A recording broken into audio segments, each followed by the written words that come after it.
Salutare guys, mergem într-un parc care e foarte liniște în parcul ăsta. Uitați, uitați aici, e foarte liniște. E foarte liniște în parcul ăsta, vorbesc serios guys. Foarte frumos parcul ăsta.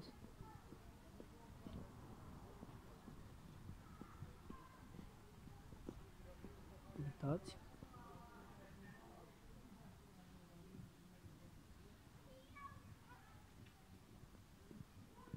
Uitați, parcul e cel mai frumos, liniște aici, în parculețul ăsta.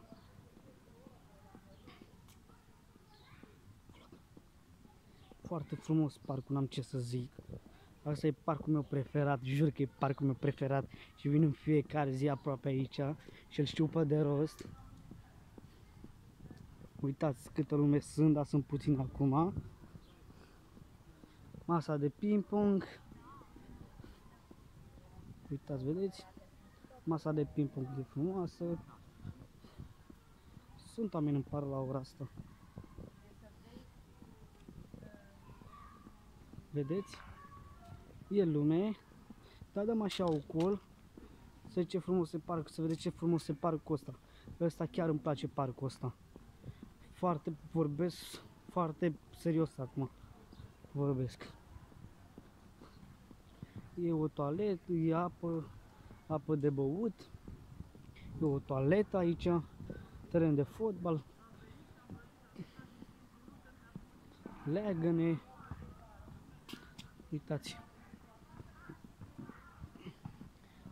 Chiar vorbesc serios, parcul ăsta dau nota 10. Că e parcul meu preferat ăsta. Uitați. Așa. Uitați ala că aici ce frumos e lacul.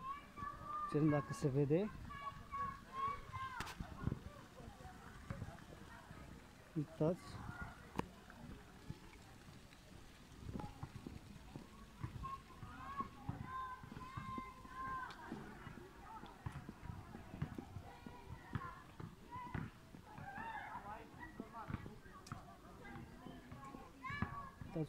Uitați locul de joacă care mă jucam eu înainte.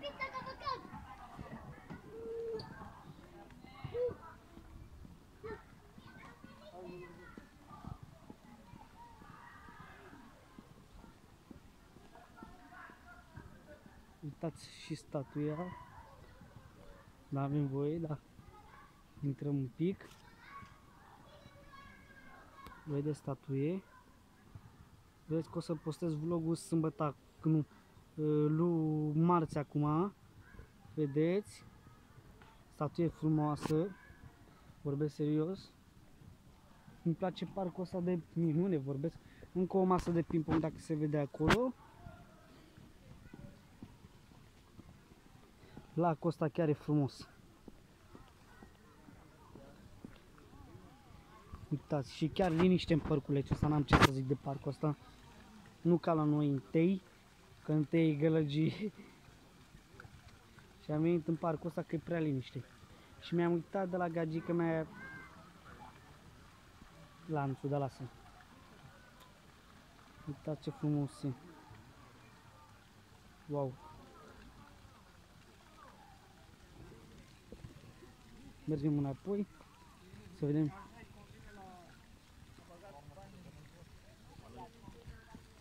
Uitați ce frumos e.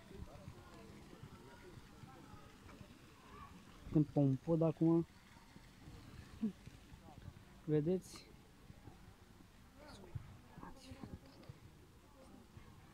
Și am terminat cu vlogul de acum. Dați un like, un subscribe, clopoțel și abonare, ce mai mulți. Că o să mai facem așa ceva. Vă pup, pa, pa. Pa, pa, vă pup.